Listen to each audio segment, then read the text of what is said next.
Ese año cumplía 69 y no esperaba nada. Ni una visita, ni una llamada, ni siquiera un mensaje de voz con retraso. Había aprendido a no esperar de Esteban, mi único hijo, desde hacía tiempo. No porque me gustara esa distancia, sino porque la decepción repetida termina por convertirse en una forma de autoprotección. Así que cuando escuché el timbre y vi al mensajero con un paquete dorado entre las manos, dudé por un momento si se había equivocado de puerta. La caja era un espectáculo. Papel brillante dorado de esos que parecen más caros que el contenido. Un lazo de seda real atado con precisión, como si alguien hubiera dedicado más de un minuto a asegurarse de que se viera perfecto. Y encima un sobre blanco con mi nombre, escrito en una letra inclinada, sobria y limpia, la de Esteban. Mi respiración se detuvo por un instante. Lo tomé como quien toca algo frágil, no por lo físico, sino por lo que representaba. No había tarjeta del negocio de mensajería, ni nota impresa, solo la letra clara de mi hijo. Y ni una palabra más. No supe si abrirlo de inmediato o dejarlo reposar en la mesa como un objeto sagrado. Caminé hasta la cocina con el paquete en brazos, con la misma lentitud con la que una madre carga al recién nacido que ya no esperaba. Me senté frente a él. Silencio. Ausencia de llamada. Ausencia de voz. Solo eso, una caja cara que hablaba poco y sugería mucho. Soy Isabel Lira, y durante casi 7 años, 12 en New Becadas, he sido muchas cosas. Profesora, jubilada, jardinera, aficionada, viuda desde hace 10 años, madre, desde hace casi 40.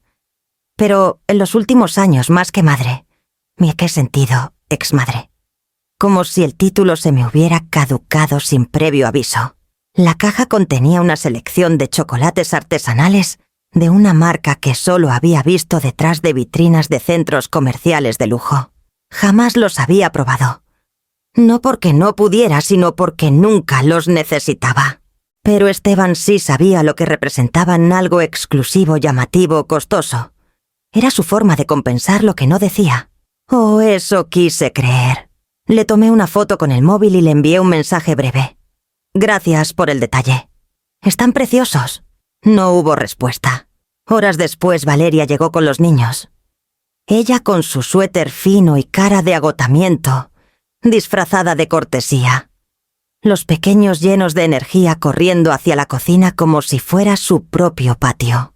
Me entregaron una tarjeta hecha con papel de colores, huellas de manos en témpera y brillantina pegada con entusiasmo. Era el tipo de regalo que no cuesta dinero, pero pesa en el pecho. Mientras Valeria ponía agua para el té, abrí la caja y la ofrecí. «Ay, Isabel, son para ti», dijo sonriendo. Pero la más pequeñita ya había agarrado uno con las manos aún pegajosas de pegamento escolar. No protesté, al contrario. «Llévatelos», insistí. «Repartidlos en casa. Ya no me matan los dulces como antes». Valeria dudó, pero aceptó. Los niños eligieron sus piezas entre risas y peleas suaves por los de caramelo. Yo los observaba desde el sillón con ese calorcito interno que uno siente cuando el silencio se llena de vida. Y por un momento el regalo de Esteban tuvo sentido. No por su valor, sino por su efecto. Había logrado que la tarde tuviera música, aunque fuera otra quien la dirigiera. Pensé que tal vez ese era el comienzo de algo. No una reconciliación ruidosa, pero sí una tregua silenciosa. Algo así como una nota al margen, en una historia de madre e hijo, que ya no se escribía desde hacía tiempo. Me convencí de que no debía analizarlo demasiado, que a veces un regalo es solo eso, un puente de chocolate entre dos orillas. Esa noche, al ordenar la cocina y ver la caja vacía sobre la encimera, me sonreí sola. No por el regalo, no por Esteban, sino porque por primera vez en años no sentí el peso del abandono. Lo sustituí por una escena, dedos manchados de chocolate, risas, ojos brillantes y una paz tibia entre paredes que conocen más suspiros que palabras. Pensé que tal vez estaba aprendiendo al fin a dejar ir sin amargura. Pero claro, Aún no sabía lo que realmente contenía esa caja. El teléfono sonó a las 9:04 de la mañana con ese timbre antiguo que aún conservaba en el fijo del pasillo. No esperaba llamadas, mucho menos después de un cumpleaños sin respuesta. Al ver el identificador y leer Esteban, algo en mí se contrajo. No por miedo aún no, sino por ese reflejo instintivo que uno desarrolla cuando alguien querido te acostumbra al silencio. Respondí con un «Hola», tranquilo, casi ensayado. La voz de Esteban llegó más ligera de lo que recordaba, como si estuviera improvisando alegría. «Ma, ¿cómo estás?»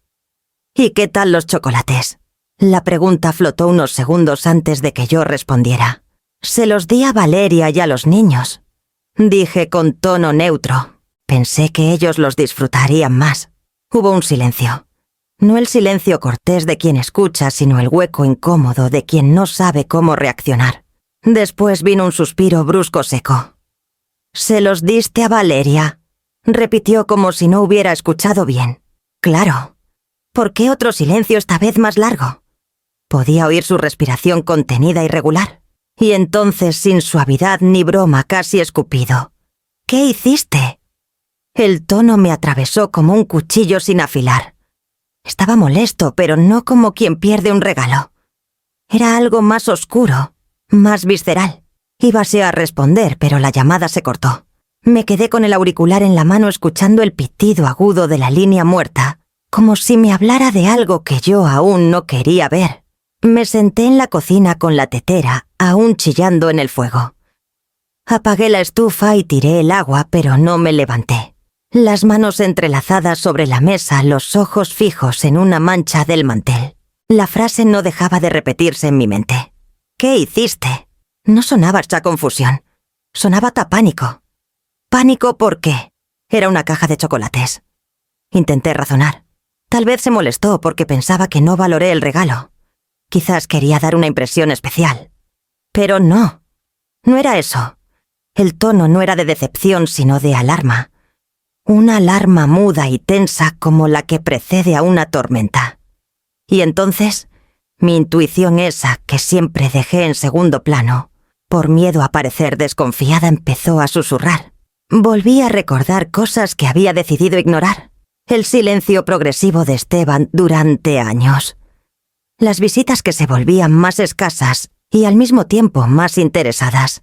Venía a verme con una sonrisa, pero siempre se llevaba algo.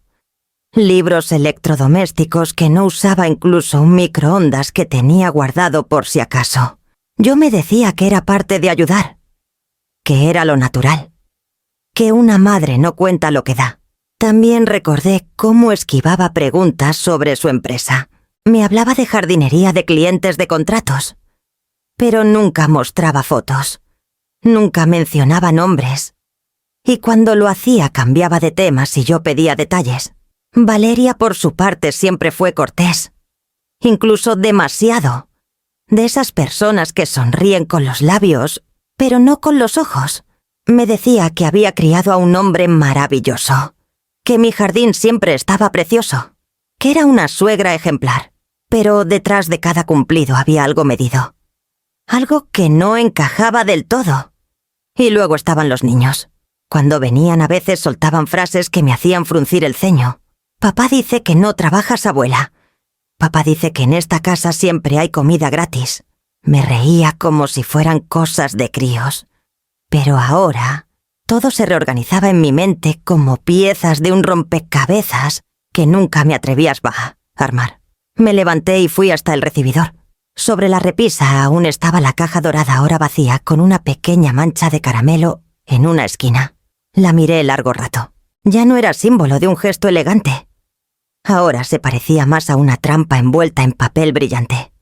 Una belleza sospechosa.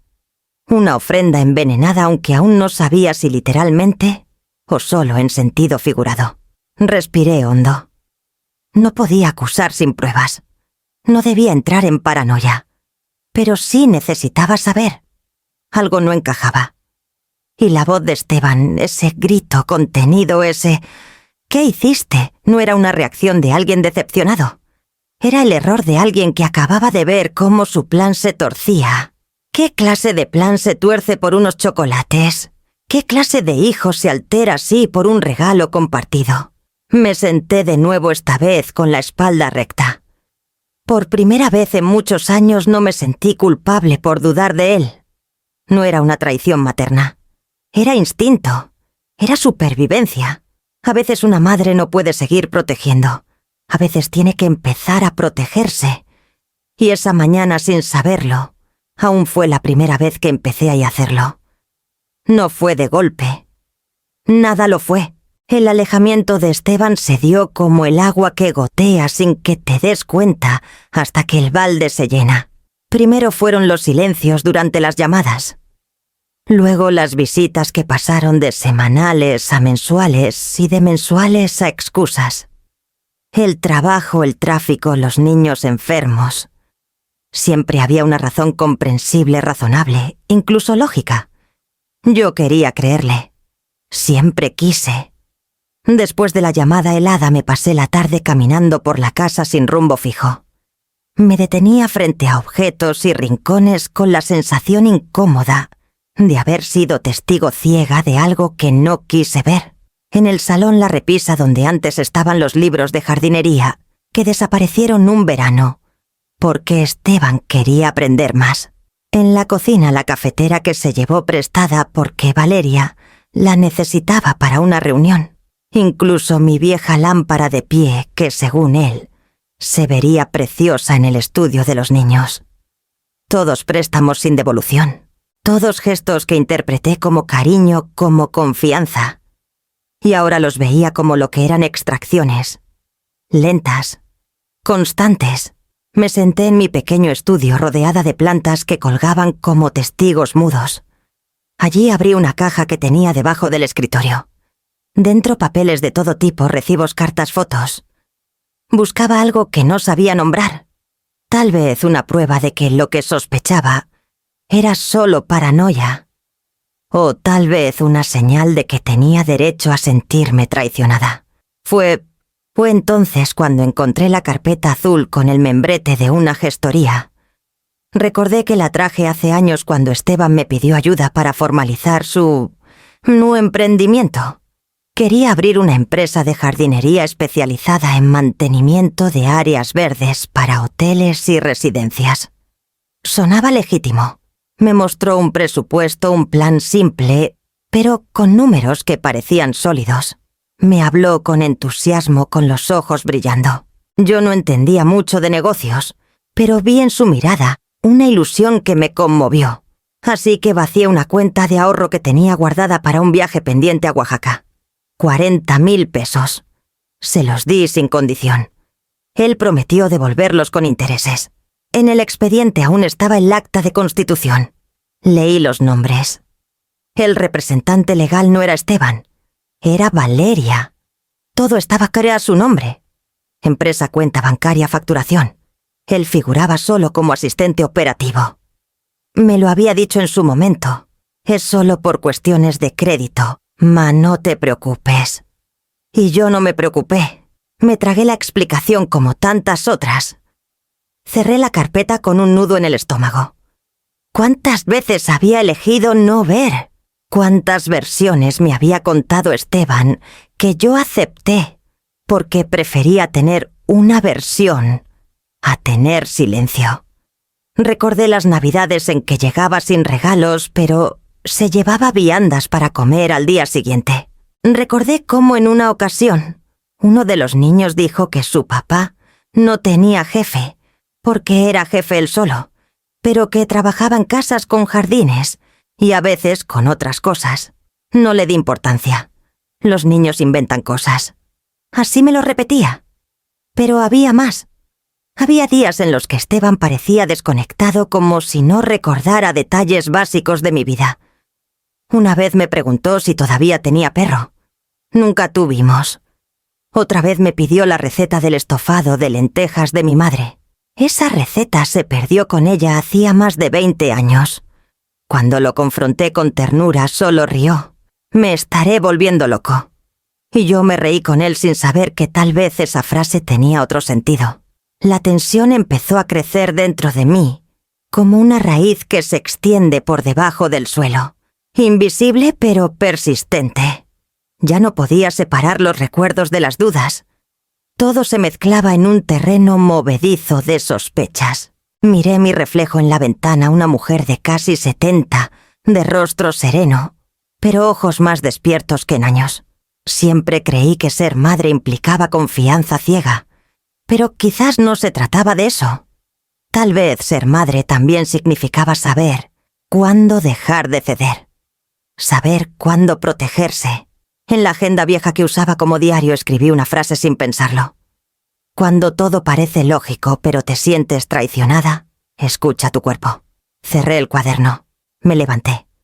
Tenía que saber más. No porque quisiera acusar a mi hijo, sino porque, por primera vez, temía que mi amor hubiera servido como excusa, como coartada. Y eso no lo podía permitir. La llamada entró pasadas las 11 de la noche. Ya estaba en la cama con el libro abierto sobre el pecho y las gafas torcidas a medio rostro. Vi el nombre de Valeria en la pantalla y, por reflejo, el corazón me dio un vuelco. No era común que me llamara tan tarde. Deslicé el dedo y respondí con voz ronca.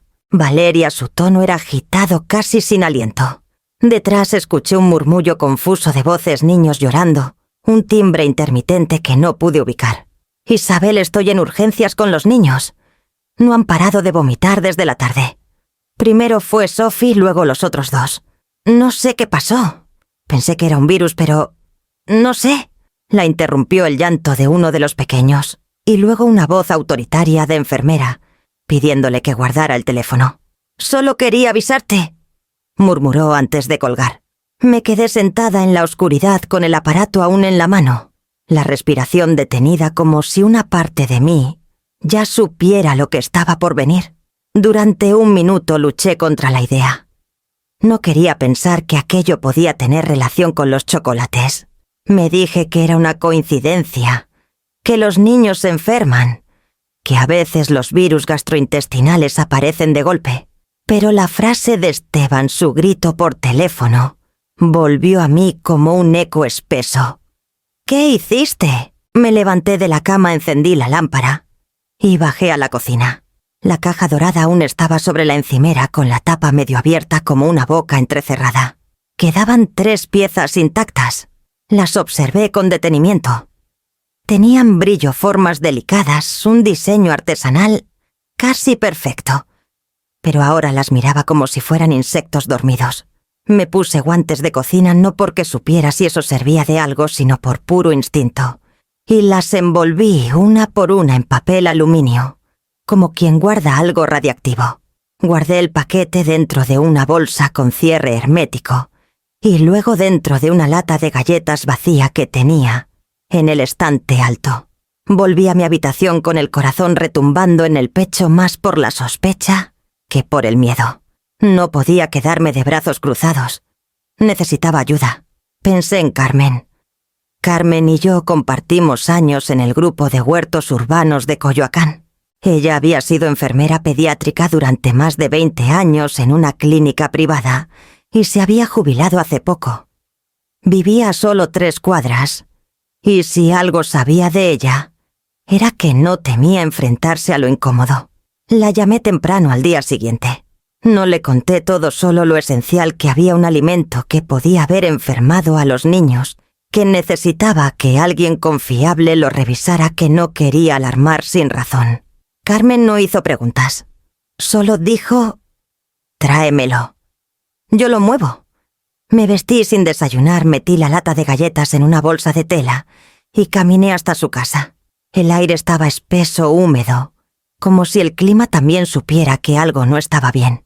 Carmen me recibió en bata, con el cabello recogido en un moño desordenado y una mirada más aguda que nunca. Me condujo a su cocina, cerró la puerta con llave y dejó el paquete sobre la mesa. «¿Qué esperas encontrar?», preguntó en voz baja. «No lo sé», respondí. «Pero si hay algo necesito saberlo antes de que lo nieguen todos». Ella asintió. Me dijo que su hija tenía contactos en un laboratorio toxicológico privado que podían analizar los restos sin levantar sospechas, siempre que no se tratara de una denuncia formal. Aún no le dije. Primero quiero certezas. Nos abrazamos brevemente como quien cruza un umbral. Al salir sentí el sol más frío de lo habitual, como si el día hubiera perdido calidez. Regresé a casa y me senté junto a la ventana. Llamé a Valeria más tarde. Me dijo que los niños estaban estables, que les estaban haciendo análisis, que aún no sabían la causa exacta. No mencionó los chocolates. Yo tampoco. No era el momento. Pero el silencio entre nosotras pesaba. Pasaron 48 horas como una cuerda tensada. No dormí bien. Comía poco. Releía mensajes pasados de Esteban buscando entre líneas. La espera se volvió una forma de castigo, una especie de duelo anticipado. Cuando finalmente sonó el teléfono y vi el nombre de Carmen, sentí un temblor involuntario. Contesté sin hablar. Isabel, dijo ella con voz firme. 2 de los chocolates estaban limpios. El tercero y el cuarto. No, hizo una pausa. Solpide mi ciclobenzaprina. Dosis altas. Sentí como las rodillas me cedían y tuve que apoyarme en la pared. Uno solo puede dormir a un adulto por horas. Juntos, podrían dejar a alguien inconsciente durante un incendio. Carmen no adornó, no suavizó. Solo terminó diciendo: esto no fue un error. Estaban dirigidos. Colgué sin poder decir mucho más. Me senté en la mesa y observé mis manos temblar. Ya no era intuición, era realidad. Y lo peor no era que alguien hubiera querido dañarme. Lo peor era que ese alguien me había llamado mamá durante casi 4 décadas. A veces el dolor más difícil de nombrar no es el que llega con gritos, sino el que se arrastra en silencio, disfrazado de costumbre. Esa mañana, mientras la ciudad despertaba con sus ruidos lejanos y los pájaros revoloteaban sobre el muro del jardín, me senté frente al escritorio, con una sola pregunta, repicando en la cabeza. ¿Cuándo cambió Esteban? Lo crié con paciencia. No fue un niño fácil, pero tampoco cruel. Tenía una mirada intensa desde pequeño, como si siempre estuviera observando más de lo que decía. Mientras otros niños saltaban sobre charcos, él analizaba el cielo. Cuando jugaban con espadas de plástico, él prefería construir fortalezas con piedras y ramas. Era reservado, sí, pero también cariñoso a su manera.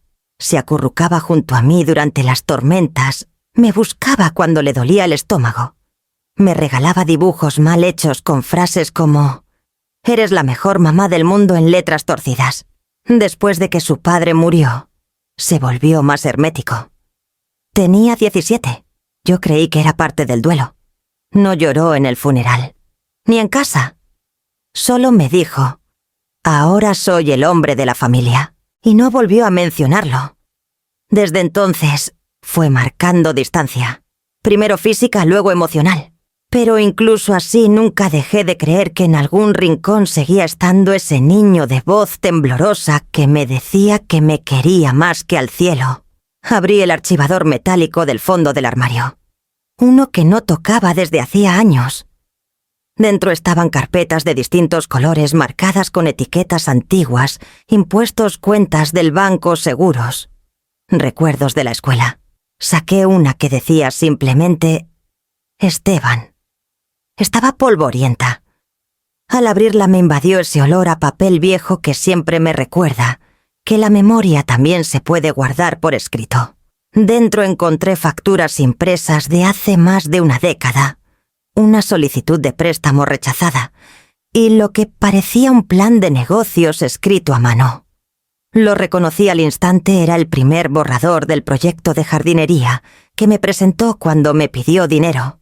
Estaba lleno de tachaduras, flechas, cifras, infladas, pero tenía algo que hoy me dolía ver: ilusión. En ese momento, creí que ese proyecto lo sacaría adelante, que ese impulso emprendedor era genuino, que mi hijo tenía un plan. Lo que me sorprendió fue encontrar al fondo una hoja suelta, grapada y a una receta médica. Era el alta de una visita al hospital hace 3 años. Mi nombre, mi dirección y una nota escueta del médico. Síntomas: compatibles con intoxicación alimentaria. Se recomienda reposo e hidratación. Causa comida ingerida fuera del domicilio. Leí la fecha. Y me quedé quieta. Esa fue la noche en que Esteban vino a cenar después de meses sin aparecer. Me dijo que quería arreglar las cosas, que había pedido comida de un restaurante italiano muy casero. No me dejó entrar en la cocina. Insistió en servir todo él mismo. Recuerdo que me sentí mareada después de la comida. Tenía náuseas, sudores fríos. Al principio pensé que era una indigestión. Luego la fiebre me obligó a ir a urgencias. Me hidraté con suero, dormí un día entero y al siguiente ya estaba mejor. Jamás lo relacioné con nada más. Le resté importancia. Esteban ni siquiera me llamó para saber cómo seguía. Dijo que pensó que era algo leve. Ahora, con ese informe en la mano, ya no lo vi como una coincidencia. Era un patrón, un método, un ensayo fallido. Esa noche fue un preludio. Y yo, como siempre, lo excusé. Porque cuando se trata de los hijos, una siempre prefiere creer que exagera, que malinterpreta, que imagina cosas. Pero ya no. Ya no podía seguir negando lo evidente. Volví a meter todo en la carpeta. Me quedé mirando su nombre escrito en marcador negro. Esteban. El hijo que crié. El niño que me traía flores arrancadas del parque. El adolescente que decía que nadie más lo entendía. El hombre que ahora veía en mí un obstáculo, no una madre. Y sin embargo, en medio de todo eso, no sentí odio. Sentí una tristeza seca, áspera, de esas que no te hacen llorar, pero te vacían. Porque amar a alguien que te hiere no es una contradicción. Es un duelo que se arrastra. Y yo por fin estaba empezando a enterrarlo. No a él, sino a la imagen de él que había cuidado durante años como si fuera verdad. Le mandé un mensaje esa misma noche, escueto, sin adornos. ¿Podrías pasar mañana por la tarde? Tengo problemas con las canaletas del tejado y no quiero pagarle a un extraño por algo que tú podrías revisar. Tardó más de 1 hora en responder. Solo escribió, claro, ma. Paso tipo 5. Sin emojis, sin preguntas, sin explicaciones. Como si fuera un hijo dispuesto. Como si todo lo que yo sabía no existiera. Pasé el día siguiente entera en silencio, sin encender la radio, ni contestar llamadas. Me dediqué a limpiar la casa de manera meticulosa. No porque esperara visitas, sino porque necesitaba controlar algo aunque fuera el polvo. A las 4:40 me senté en la mesa del comedor con la carpeta cerrada frente a mí, el informe dentro los dedos entrelazados y una taza de té que se enfriaba lentamente. A las 5:22 el timbre sonó. Esteban llegó con una sonrisa torcida, el cabello despeinado y el olor leve a café rancio que solía tener después de un día en la calle. Ma dijo abriendo los brazos como si esperara que me levantara Tití a abrazarlo. No lo hice. Café le ofrecí en cambio ya caminando hacia la cocina sin esperar respuesta. Lo oí sentarse tamborileando los dedos sobre la mesa. Preparé las tazas sin apuro. Quería que el silencio le pesara. Cuando volví, él mirábase a su alrededor como si buscara puntos de escape. Dejé las tazas sobre la mesa. Me senté. Y entonces lo miré con calma. ¿Cómo está Valeria?, pregunté. Bien. Los niños ya mejor, respondió rápido, demasiado rápido. Fue solo un virus, parece. Asentí. Bebí un sorbo. Luego dejé las tazas a un lado y apoyé las manos sobre la carpeta. Esteban, comencé con la voz más suave que pude. Intentaste matarme. Sus dedos se congelaron. La sonrisa se desvaneció sin esfuerzo. Parpadeó una vez, luego otra, como si procesara la frase. Y entonces se rió. Una risa breve, aguda, nerviosa. Ma, eso es fuerte. ¿Qué clase de pregunta es esa? No respondí. Abrí la carpeta con lentitud, saqué el informe del laboratorio, doblado en 3, y lo deslicé por la mesa hasta él. No lo tocó. Solo bajó la mirada. Luego volvió a Kesa a encontrar la mía. Por primera vez en mucho tiempo, sus ojos no tenían máscara. Eran los de un niño pillado. no los de un hombre. No se suponía que los compartiera, susurró, y esa frase cayó como un bloque de hielo. Yo no moví un músculo, ni un parpadeo. No se suponía, repitió, y tragó saliva. Yo solo necesitaba tiempo. Iba a casa a arreglarlo. Iba a cobrar un seguro, interrumpí sin elevar la voz. ¿A cubrir tus deudas? ¿A enterrar tu culpa bajo mi lápida? No lo negó. Se quedó en silencio. La taza de café seguía intacta entre nosotros. Era como una escena congelada. Me incliné un poco hacia él. «Quiero que sepas algo», dije con voz baja. «No vas a convencerme. No vas a manipular esto. Y no vas a escapar de lo que hiciste. Esta vez estoy mirando. Y no voy a apartar la vista». Se levantó de golpe murmurando algo sobre tener que irse, que esto era una locura, que todo estaba fuera de contexto. Pero no gritó. No pidió perdón. Solo recogió su chaqueta y salió con pasos rápidos como si la casa se achicara aquí a su alrededor. Yo no me moví. Me quedé sentada con el cuerpo tenso, pero el alma inmóvil. No lloré. No temblé. Solo observé. Lo memoricé todo, la forma en que sus hombros se encorvaron, la manera en que sus ojos evitaban los míos, el tono exacto en que pronunció. No se suponía que los compartieras, porque eso no era solo una confesión. Era la prueba de que en su mente ya no era su madre. Era un obstáculo. Cuando la puerta se cerró, recogí el informe, lo volví a guardar con cuidado en la carpeta y la llevé al estudio. Abrí el cajón donde guardaba los documentos importantes y la coloqué encima de todo. Luego cerré con llave. Esa noche dormí sin pastillas, sin té de valeriana, sin televisión encendida, solo con la certeza de que había cruzado un umbral. Ya no estaba en un terreno emocional, estaba en uno legal, en uno peligroso.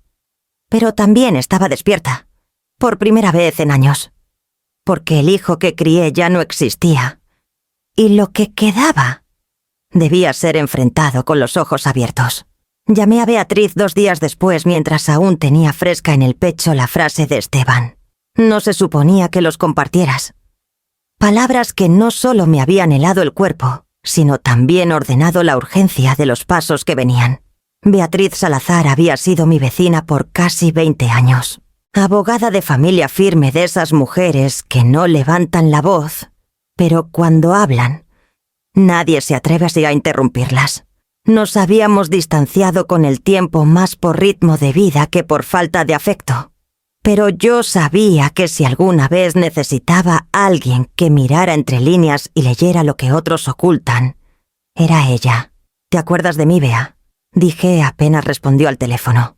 «Me acuerdo más de ti que de mis contraseñas», respondió con su humor seco. No le conté todo. Solo le pedí si podía venir a tomar un café y revisar unos documentos. «Trae los que tengas y prepárame té, que ya no tomo café después de las 5. Esa tarde llegó con su maletín de cuero, sus lentes colgados al cuello y una agenda amarilla bajo el brazo.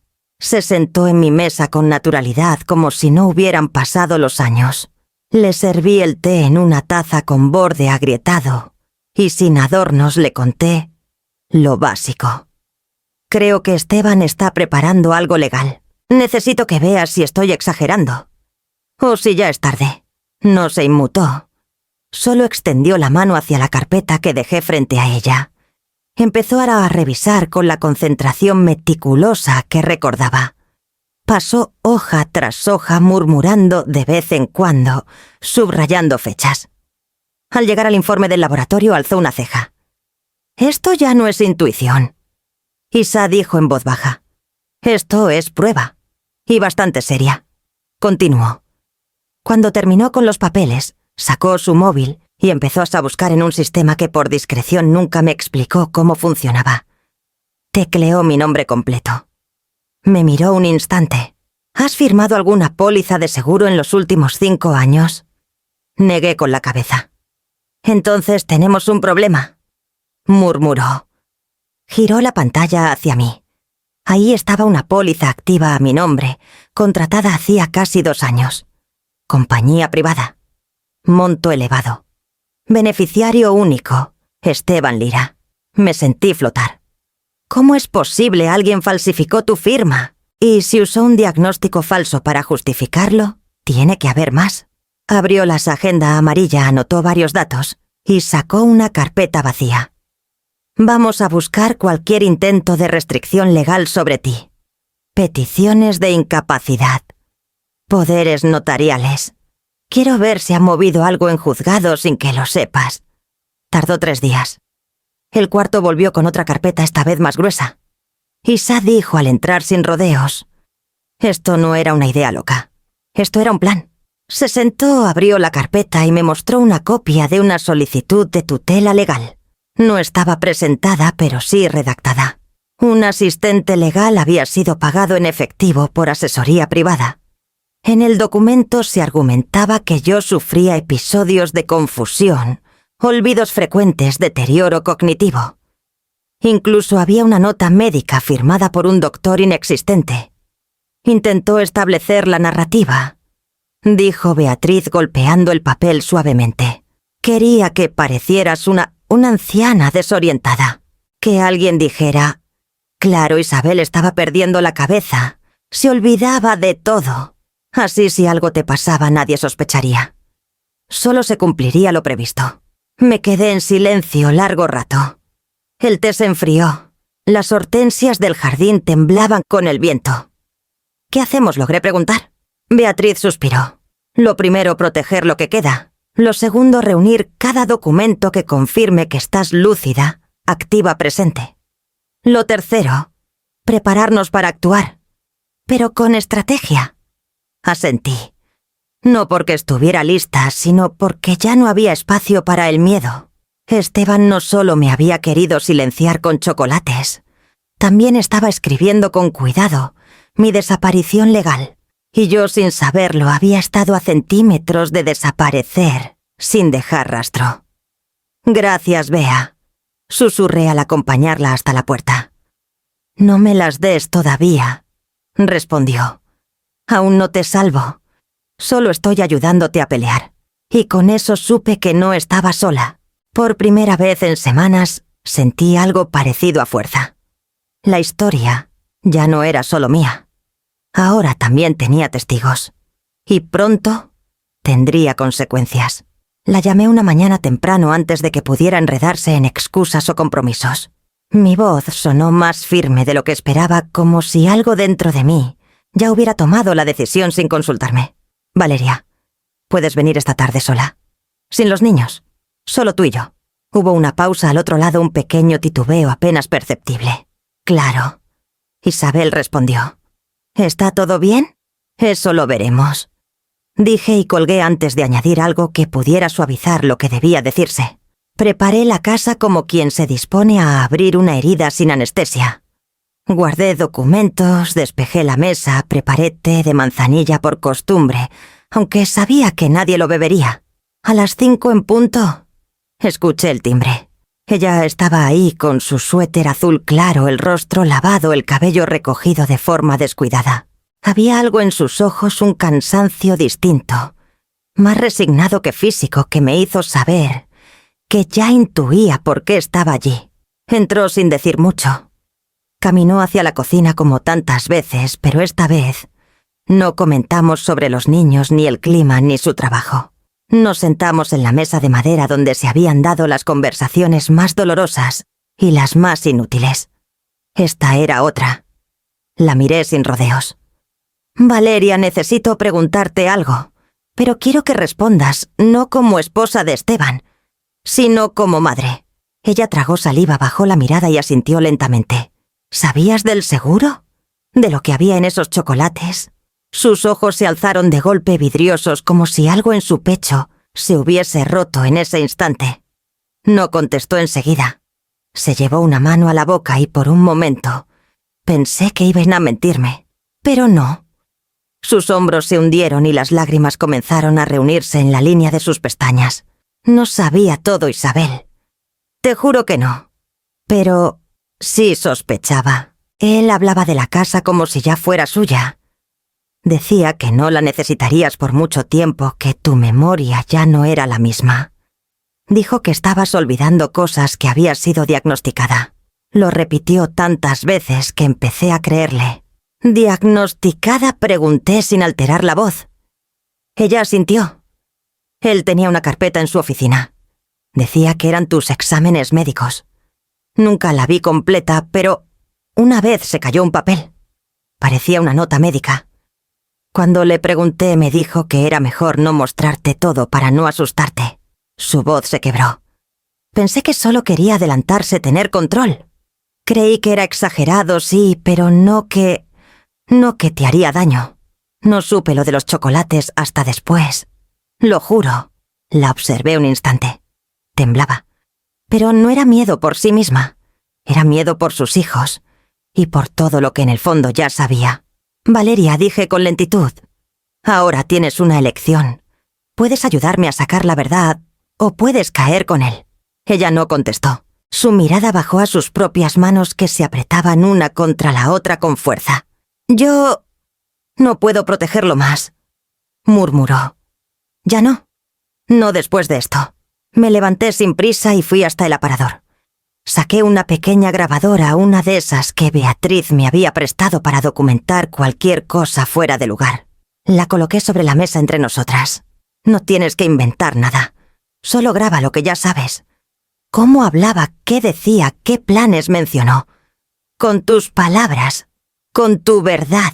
Ella asintió, y con manos inseguras tomó la grabadora y la deslizó dentro de su bolso. Esta noche, dijo, hablaré con él como si nada, y dejaré que él se hunda solo. No hizo falta decir más. Nos miramos no como suegra y nuera, sino como dos mujeres que, por caminos distintos, habían sido arrastradas al borde del abismo. Y que esta vez estaban listas para empujar. Valeria volvió 2 noches después. Llegó sola con el cabello recogido en un moño más apretado de lo habitual y los labios secos, como si llevara días sin decir lo que importaba. No entró directo. Se quedó de pie en la puerta sosteniendo el bolso como si adentro llevara una bomba. Lo tengo, dijo. No necesitaba decir más. La invité a pasar y por primera vez en mucho tiempo se quitó los zapatos al entrar. Como si por fin supiera que aquel no era un lugar para huir. Nos sentamos en la mesa. Sacó la grabadora, la colocó entre nosotras y la empujó hacia mí. No es una confesión directa, pero habla más de lo que cree. Encendí el aparato. La voz de Esteban llenó la cocina. Sonaba como siempre, pausada, ligeramente condescendiente, como si cada palabra estuviera dirigida a alguien más tonto que él. Pero lo que decía era otra cosa. No entiendes, Valeria, se escuchaba. Mi madre no va a vivir para siempre. Ya no se entera de la mitad de las cosas. No sabe dónde guarda las llaves, mezcla fechas. Eso es suficiente para que parezca que está perdiendo el juicio. No necesitamos que sea real, solo que parezca creíble. Luego más suave. Cuando esto termine vamos a estar bien. Los niños tendrán una casa. Tú no tendrás que preocuparte por nada. Solo es cuestión de acelerar lo inevitable. Silencio. Luego una risa corta. Además ya tenemos el seguro. Y todo está suene a tu nombre. No pueden tocar nada. Corté la grabación ahí. No necesitaba más. Valeria no me miraba. Mantenía la vista clavada en sus propias manos. Nunca lo oí hablar así hasta ahora, murmuró. Siempre lo decía como broma. Como exageración. Pero ahora entendí que nunca bromeaba. Me levanté y fui al escritorio. Saqué la carpeta donde ya había reunido el informe del laboratorio, las copias de los documentos del seguro, la falsa solicitud de incapacidad legal que Beatriz había encontrado, y ahora esa grabación. Todo empezaba a tener forma. No era una teoría, no era intuición, era una cadena de evidencia, precisa, sólida, suficiente para que alguien actuara. Esa noche no dormí. Revisé cada página una por una. Releí las notas del médico que me atendió en urgencias hace 3 años después de aquella cena con comida para llevar. Leí la receta falsa que Esteban había mandado redactar por un supuesto doctor inexistente. Leí el contrato de la póliza, las firmas falsificadas, las fechas que coincidían sospechosamente con mis chequeos médicos. Leí los apuntes de Beatriz, sus subrayados en rojo, sus observaciones al margen. Y luego escuché otra vez la grabación. Cada palabra de Esteban me golpeaba como una confirmación de que nunca me había visto como su madre. Solo como una transición, como una firma pendiente. Al amanecer preparé café por primera vez en días. Fuerte amargo. No por gusto, sino porque necesitaba la amargura para mantenerme firme. Llamé a Beatriz y le pedí que viniera. Cuando llegó, le extendí la carpeta sin decir nada. Ella la hojeó, escuchó la grabación en completo silencio, y luego cerró todo con un solo gesto. «Ya está», dijo. «Esto no es un caso de familia, es un caso penal. Y tenemos con qué armarlo». La miré sin pestañear. Y ahora Beatriz se levantó, alisó su blusa con las palmas y me dedicó una media sonrisa que no contenía alegría, solo certeza. Ahora le toca responder. Pero ya no ante ti, Isabel. Ahora le va a responder al Estado. Mientras ella guardaba los documentos en su maletín y me daba instrucciones sobre el siguiente paso. Una reunión con un contacto en la fiscalía. Copias certificadas, respaldo legal de mi lucidez. Yo pensaba en mi hijo, no en el adulto que se había vuelto irreconocible, sino en el niño que una vez me dibujó una casa y escribió debajo, «Para que viva siempre aquí conmigo». Me pregunté cuándo se rompió esa promesa, o si alguna vez fue sincera. Valeria se despidió con un apretón de manos. Esta vez no hubo abrazo. Solo miradas que decían, hicimos lo que teníamos que hacer. Cuando cerré la puerta apoyé la frente contra la madera. No lloré, ya no, porque había pasado de ser víctima a testigo. Y ahora al fin empezaba ya a ser autora de mi historia. Beatriz llegó temprano aquella mañana con su maletín de cuero, un café sin azúcar en la mano, y la misma expresión concentrada que usaba cuando resolvía crucigramas imposibles. No perdimos tiempo. Mientras yo preparaba té, ella revisaba por última vez los documentos ordenando con cuidado, los informes médicos, la grabación, los registros de la póliza, la solicitud legal redactada, cada copia certificada y firmada. «Es una cadena clara», dijo. «Cada pieza se sostiene en la anterior. No hay grietas». Le creí, porque Beatriz no hablaba con esperanza. Hablaba con precisión. A las 11 nos encontramos con el detective municipal en una oficina discreta del edificio fiscal. Se llamaba Santiago Nájera, un hombre de rostro duro, barba de 3 días y voz baja, pero firme. No parecía fácil de impresionar, y sin embargo, al leer el resumen del caso y revisar los anexos, se quedó en silencio un largo rato. «Esto ya no es solo un intento de fraude», dijo finalmente. «Esto es premeditado. Y tienen una cadena probatoria sólida». Beatriz asintió. «¿Puede proceder?» «Sí», respondió él levantándose con un suspiro que no era de cansancio, sino de decisión. «Y lo haremos con rapidez, antes de que él tenga tiempo de cubrirse». Salimos de ahí sin palabras. Caminamos juntas hasta el coche y cuando Beatriz encendió el motor, me miró de reojo. «¿Estás bien?» Me tomó un momento responder. No sé si bien es la palabra, pero estoy lista. La detención ocurrió 2 días después, un martes por la tarde. Yo estaba en la cocina doblando servilletas cuando el televisor del salón, que había quedado encendido por rutina, cambió abruptamente a una alerta de noticias locales. La voz del reportero hablaba con esa mezcla de excitación y gravedad que solo tienen los escándalos inesperados. Empresario local arrestado por múltiples cargos relacionados con un supuesto complot contra su madre anciana. Los delitos incluyen intento de homicidio, fraude y manipulación de documentos médicos. Levanté la mirada. En la pantalla apareció una imagen borrosa, pero inconfundible. Esteban con la camisa arrugada, el rostro pálido y los ojos hinchados, esposado, escoltado fuera de lo que parecía su oficina. No forcejeaba. No hablaba. Solo caminaba con la cabeza gacha como si por fin entendiera que ya no había más salida. El reportero agregó detalles rápidamente. La investigación fue impulsada por una denuncia penal presentada por la propia madre del acusado, respaldada por documentos forenses, grabaciones y declaraciones notariales. Luego mostraron la fachada de su empresa donde otro hombre, Nicolás Vargas, su socio de años, aparecía dando una declaración breve a los medios. No teníamos conocimiento de ninguna conducta personal indebida. La empresa se desvincula totalmente de las acciones de Esteban Lira. Apagué el televisor antes de que la transmisión terminara. No sentí alivio, tampoco euforia, solo una frialdad que me recorrió los brazos como agua estancada. No era por lo que perdí, era por lo que nunca existió, por el hijo que creí tener, por la confianza que nunca fue recíproca, por la historia que había sostenido sola durante demasiado tiempo, convencida de que un día él volvería con la voz rota y los ojos arrepentidos. Pero lo único que regresó fue la verdad. Y esa ya no necesitaba lágrimas. Caminé por la casa en silencio. Reuní las servilletas ya dobladas, las guardé en su cajón.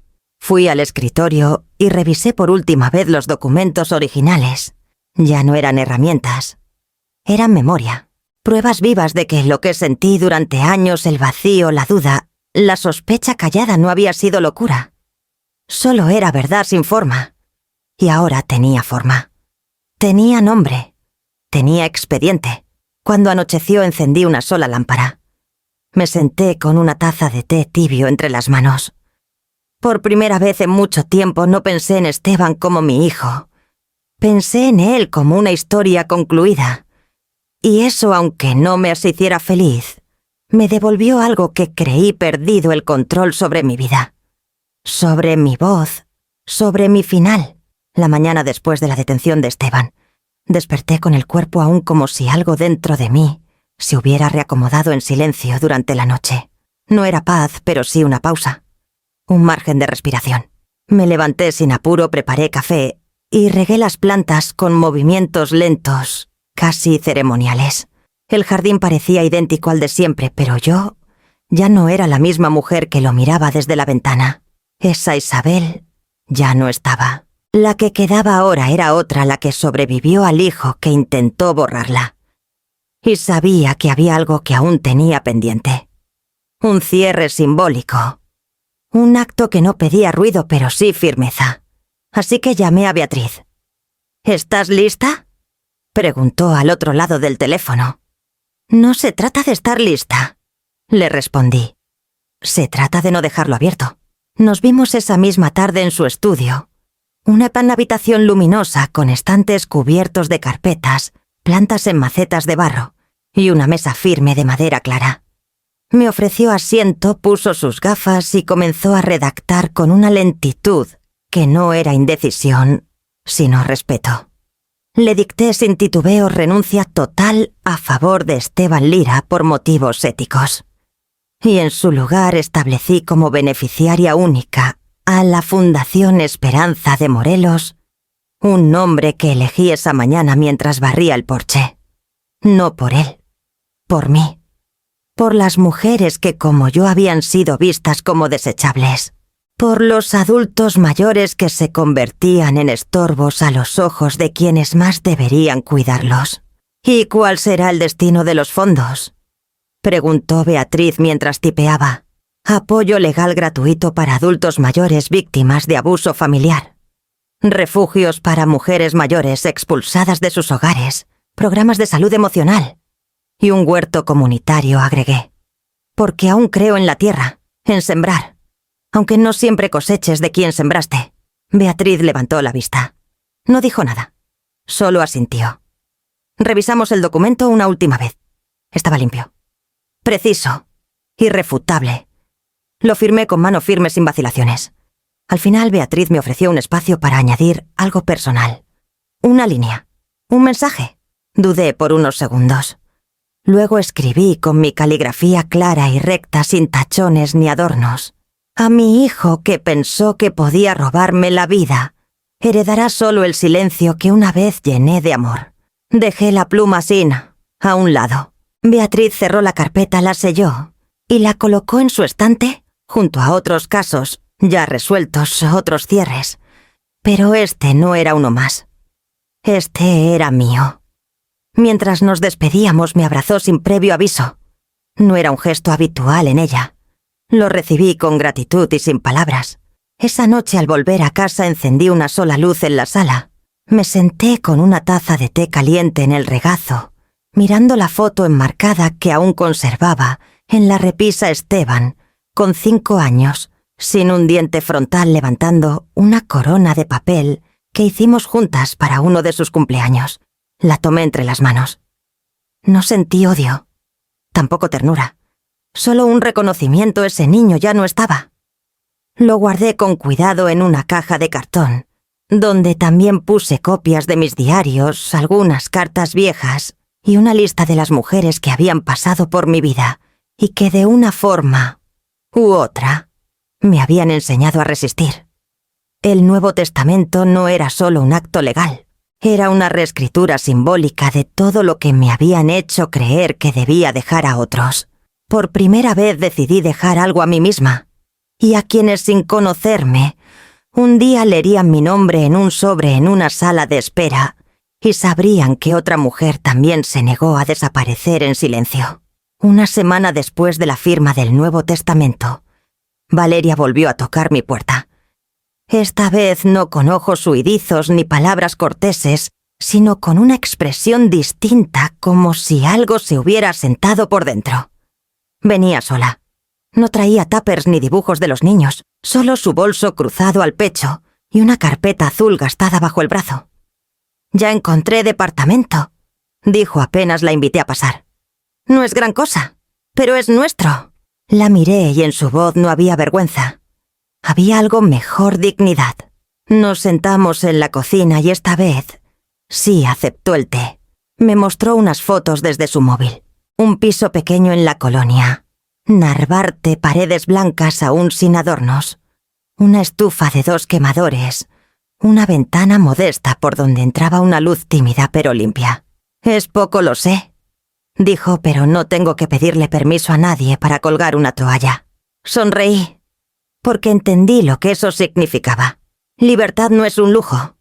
Es una habitación con pestillo propio y silencio que no asusta. Los niños estaban con una amiga, me explicó.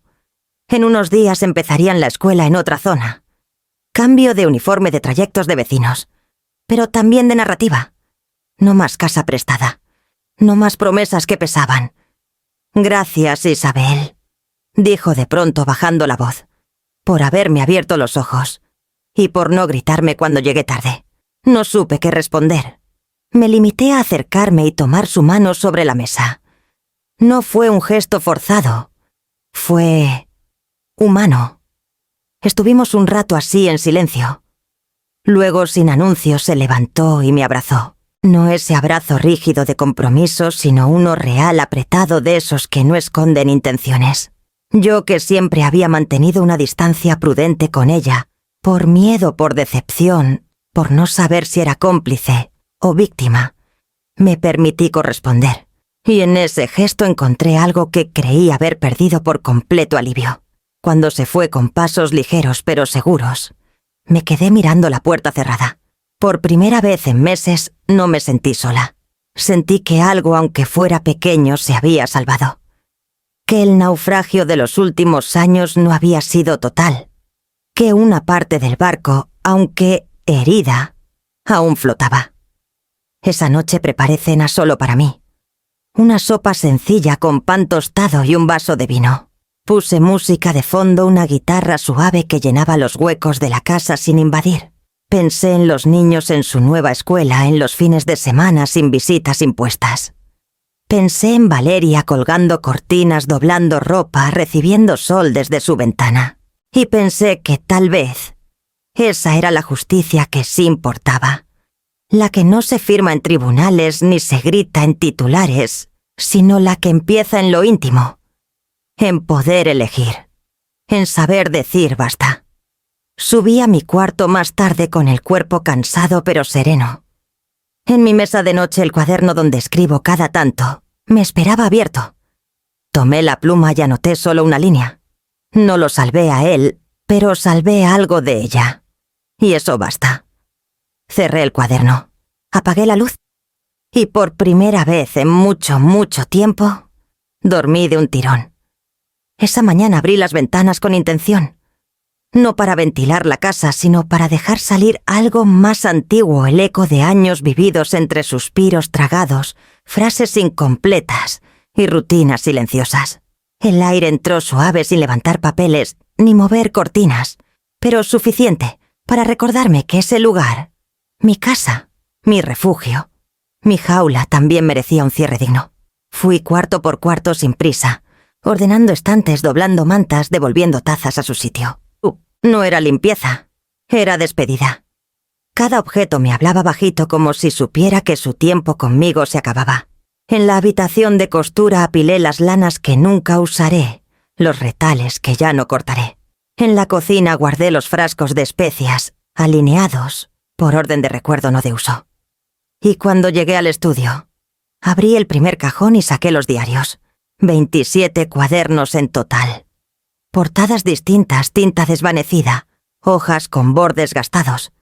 Cada uno lleno de días que pasaron sin gloria ni desastre. Solo vida. Lo repasé sin leer del todo, dejando que algunas frases se asomaran solas. Hoy Esteban no vino, pero dijo que lo haría. Valeria trajo pastel. No pregunté por qué lloraba. No sé cuánto más puedo justificar lo que duele. Cerré el último con las manos firmes. No me temblaban. Porque no era dolor lo que sentía. Era comprensión. En el fondo del cajón había una foto que ya había olvidado Esteban de niño sin diente frontal, sosteniendo una corona de papel que hicimos juntas en su cumpleaños número 6. Sonreía con los ojos cerrados, las mejillas rojas, el pecho inflado de orgullo. La tomé entre los dedos, no para lamentar lo perdido, sino para reconocer lo que fue. Aquel niño existió. Y lo amé con todo lo que supe. Lo guardé en una caja fuerte junto con los papeles constitutivos de la Fundación Esperanza de Morelos, las copias del testamento y una nota escrita a mano que decía simplemente: aquí guardo lo que fui y lo que elegí no seguir siendo. Cerré con llave. Caminé hasta el jardín y me senté en la banca de piedra, la misma donde solía leer cuando la casa aún tenía voces dentro. Observé los arbustos de romero que bordeaban el sendero, el bebedero de pájaros con su borde astillado, las hortensias que asomaban desde su rincón habitual. Todo seguía en su sitio. Pero yo no. El silencio ya no me pesaba, me acompañaba. Porque el duelo, cuando ha cumplido su ciclo, no pide más explicaciones, solo espacio para retirarse. Respiré hondo. No por alivio, por decisión. Era hora de irme. No para huir, sino para comenzar de nuevo, en un lugar donde nadie supiera mi historia, donde mi nombre no estuviera manchado por la compasión o el morbo. Otra ciudad, otro acento, otra Isabel. No una nueva, solo una menos herida. Esa noche cené con lo que había en el refrigerador. Nada especial. Un arroz tibio, un huevo cocido, una taza de té. Pero todo sabía diferente. No a final, a tránsito. Dejé la maleta lista en el pasillo. Liviana. Solo ropa, documentos esenciales, un libro de poemas y un frasco con semillas de caléndula. Porque aún creo en volver a sembrar. Subí a la habitación, abrí la ventana y miré la calle dormida. El viento movía las hojas con delicadeza. Cerré los ojos un momento. No vi imágenes, no repasé recuerdos. Solo sentí el cuerpo asentado, el alma recogida. Y entonces supe que ya no vivía en el lugar donde comenzó el duelo. Solo quedaban paredes. Yo, en cambio, ya estaba en otra parte. A un tren de distancia, a una decisión de diferencia. Y esta vez nadie más iba a escribirme el camino. Faltaban apenas 2 días para el viaje. La maleta ya estaba lista, discreta, junto al perchero del pasillo, con lo justo. Un par de mudas, los documentos importantes, un cuaderno nuevo sin escribir, y ese frasco pequeño con semillas de caléndula que me acompañaría como una promesa. Aún así sentía que algo quedaba pendiente. No era algo grande, era un eco, un gesto que no debía arrastrar al lugar donde comenzaría de nuevo. Abrí el armario del comedor, aquel que usaba para guardar cosas que no tenían lugar exacto. Entre servilletas sin pareja y un florero antiguo, encontré la caja metálica donde había guardado los chocolates restantes. Llevaban semanas ahí intactos, no por olvido, sino por respeto, por temor, por la certeza de que contenían más que cacao. Al abrirla me sorprendió lo inofensivos que se veían. Pequeños brillantes envueltos aún en su papel fino, como si el veneno solo habitara en la intención. Los envolví uno por uno en papel neutro, los metí en una bolsa de tela y busqué en el directorio, una organización que trabajaba contra el desperdicio de alimentos. Recordaba haber leído de ellos en el periódico. Redistribuían productos no perecederos o artículos gourmet de eventos y hoteles. Llamé sin dar mi nombre completo. Pregunté si podían pasar por una donación privada. Me dijeron que sí, que pasaría un voluntario al día siguiente por la mañana. No preguntaron más, y yo no ofrecí más información. Nadie sabría el trasfondo. Nadie conocería la historia que se escondía tras esa dulzura envasada. Pero tampoco lo necesitaban. Esos chocolates no eran ya una amenaza, eran símbolo, y entregarlos era mi forma de romper el último hilo invisible que me ataba a Esteban. El voluntario llegó puntual. Un joven de unos 20 años, delgado, con una sonrisa cansada y una camiseta blanca con el logo de la organización. Le entregué la bolsa con un gesto sereno. Gourmet, dije con voz tranquila. Solo que no muy dulces al final. Sonrió sin entender. Agradeció y se fue. No necesitaba entender. Era mejor así. Después de cerrar la puerta, volví a la cocina y me preparé una taza de manzanilla. Me senté junto a la ventana. No escribí nada todavía. Solo observé el jardín una vez más. El romero seguía allí. Las hortensias persistentes. El bebedero astillado. Pero ya no buscaba sentido en ellos. Solo compañía. Subí al estudio y abrí por última vez el diario que me había acompañado durante los últimos meses. El mismo que contuvo mis sospechas, mis miedos, mis fragmentos de lucidez. En la última página, con letra clara, escribí: lo quise hasta que se volvió peligroso. No puse su nombre. No hacía falta. Cerré el cuaderno y lo coloqué en la caja fuerte junto a los otros.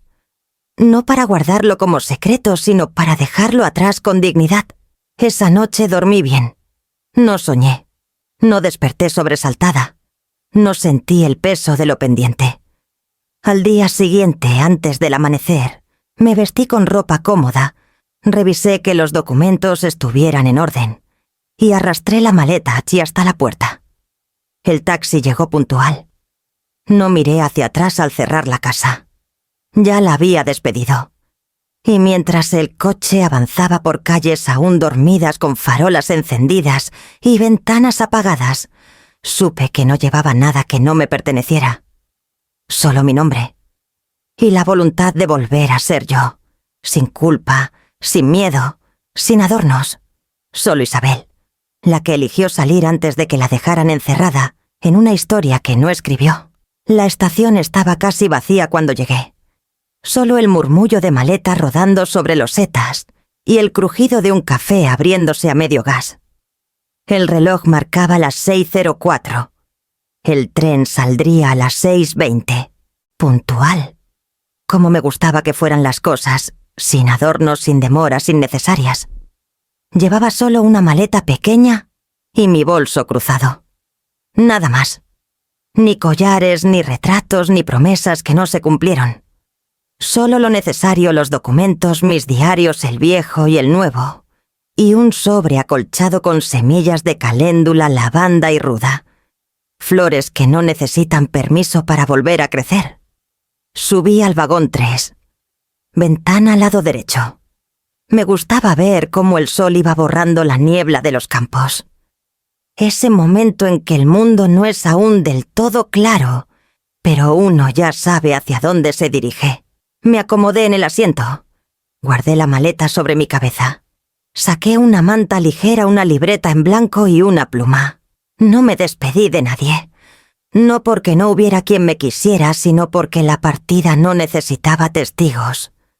La paz verdadera no se grita, se cultiva. Y a veces se siembra en silencio. Mientras el tren arrancaba, sentí el primer tirón suave del movimiento.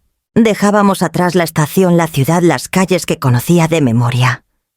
No miré por la ventana para despedirme. No tenía sentido. Lo vivido ya estaba dentro. No necesitaba verlo una vez más. Escribí en la primera página del nuevo cuaderno: «Hoy comienza algo sin sombra». Cerré. No era día para registrar. Era día para llegar, o mejor dicho, para comenzar a pertenecer a un lugar donde nadie supiera de intentos de veneno, disfrazados de amor ni de hijos, que cruzan líneas que no se pueden desandar. Un lugar donde pudiera ser solo una mujer de 69 años, con ganas de plantar caléndulas y tal vez aprender a hacer pan. El paisaje desfilaba con lentitud: olivares, casitas bajas, perros en los márgenes de caminos de tierra. Nada extraordinario, pero todo nuevo. Me recordé a mí misma que no se trataba de inventar una vida distinta, sino de habitar con verdad la que aún me quedaba. Pensé en Valeria, en los niños, en cómo su abrazo semanas atrás no olía a culpa, sino a libertad, en que ella también comenzaba de cero, y en que no necesitábamos más contacto que ese recuerdo limpio para saber que algo bueno habíamos rescatado de entre los escombros. No pensé en Esteban, no desde el dolor ni desde la rabia, solo como quien observa un libro cerrado en una estantería lejana. Está ahí. Fue leído. No volverá a abrirse. El tren entró en un túnel. Oscuridad breve. Luego luz otra vez. Me dejé llevar por ese ritmo: entrada y salida, sombra y claridad. Como si el trayecto mismo entendiera que hay que atravesar lo denso para llegar a lo liviano. Cuando el altavoz anunció la próxima parada, recogí mis cosas. Me puse el abrigo. Y mientras el tren frenaba, me sorprendí sonriendo. No como quien celebra una victoria, sino como quien por fin se reconoce en paz. Bajé sin apuro. La estación del nuevo pueblo era pequeña, flanqueada por bancos de madera y parterres con flores silvestres. Respiré hondo. El aire olía a tierra húmeda y a pan recién hecho. Una combinación extrañamente perfecta. Caminé hacia la salida. En la plaza me esperaba una mujer con una carpeta en la mano. La había contactado semanas atrás, un pequeño apartamento en planta baja, con jardín al fondo. Lo suficiente para sembrar y tener una mesa al sol. Doña Isabel preguntó. Asentí. Bienvenida, dijo sin más. Y eso fue todo. Nadie necesitaba saber qué había dejado atrás, ni lo que había sobrevivido. Solo lo que estaba dispuesta a construir. Y yo, por primera vez en mucho tiempo, tenía las manos limpias y la tierra lista.